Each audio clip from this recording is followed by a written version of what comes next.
அன்புக்குரியவர்களே, இன்னைக்கு காலையில் நியூஸ் பேப்பர்ல ஒரு 2 செய்திகளை படிக்க வாய்ப்பு கிடைச்சது.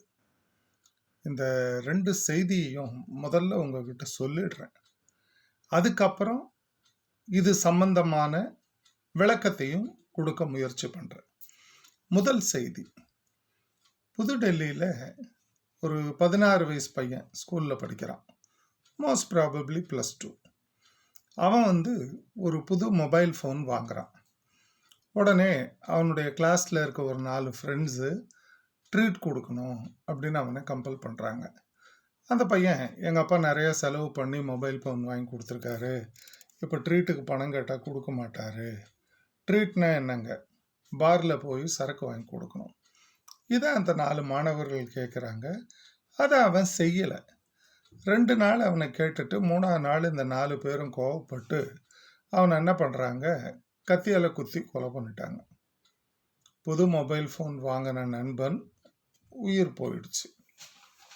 2வது செய்தி, ஆந்திராவில் ஒரு பள்ளிக்கு தலைமை ஆசிரியர் தினமும் காரில் போவார்.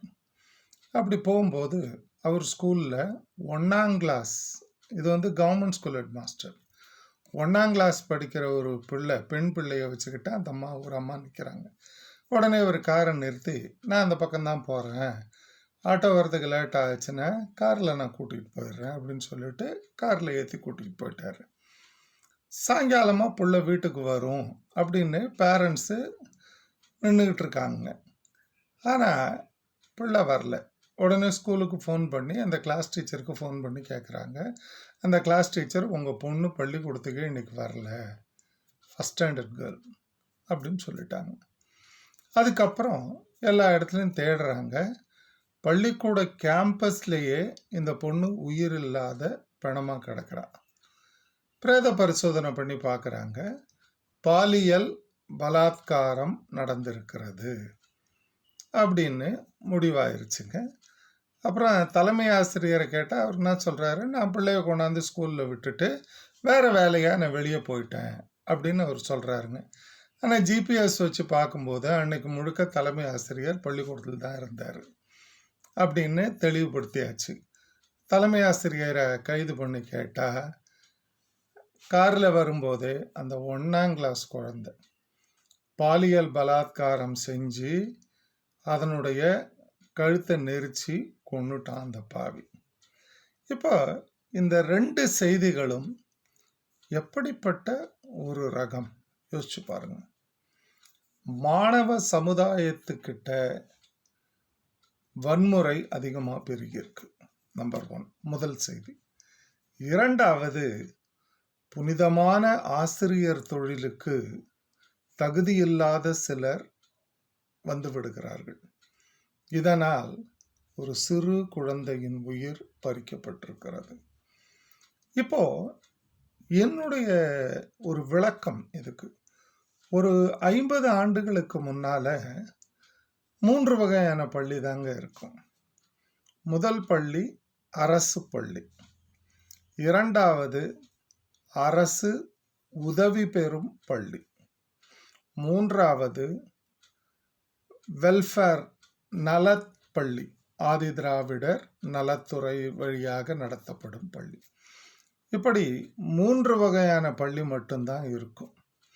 இதில் பார்த்தீங்கன்னா, ஆசிரியர் தொழிலுக்கு தரமில்லாதவர்கள் வரவே முடியாது. முதல் வகை பள்ளி அரசு பள்ளி. அரசு பள்ளியில் தகுதி உள்ளவர்களுக்கு மட்டுமே வேலை கிடைக்கும். 2வது இந்த கிறிஸ்டியன் மிஷனரி, மைனாரிட்டி இன்ஸ்டிடியூஷன்ஸ், இது எல்லாமே பார்த்திங்கன்னா அரசு உதவி பெறும் பள்ளி. அதாவது மைனாரிட்டி ஸ்கூல் தான், கிறிஸ்தவ மிஷனரிகள் தான் நடத்துவாங்க. ஆனால் ஆசிரியர்களுக்கு சம்பளம் கொடுக்கறது அரசாங்கம்.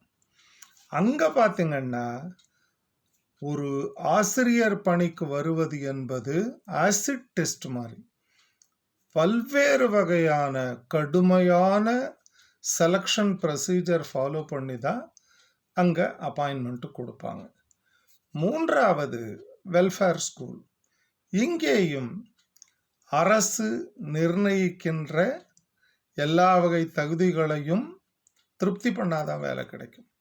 ஆகவே ஆசிரியர் பணி என்பது அரும்பணியாக கருதப்பட்டது அந்த காலத்திலே. ஆசிரிய பணிக்கு வருபவர்கள் தங்கள் தகுதி உணர்ந்து தங்களுடைய தலையாய கடமை அடுத்த தலைமுறையை உருவாக்குவது என்ற ஒரு புனிதமான குறிக்கோளோடு அவர்கள் அனைவரும் உழைத்தார்கள். நாங்கள் உருவானோம். தகுதியானவர்களாக நாங்கள் உருவானோம். ஆனால் இன்றைய சூழல் எப்படி இருக்கிறது என்பது நம் எல்லோருக்கும் தெரியும். அதை பற்றி பின்னால் விரிவாக பார்க்கலாம். வாழ்க வளமுடன்.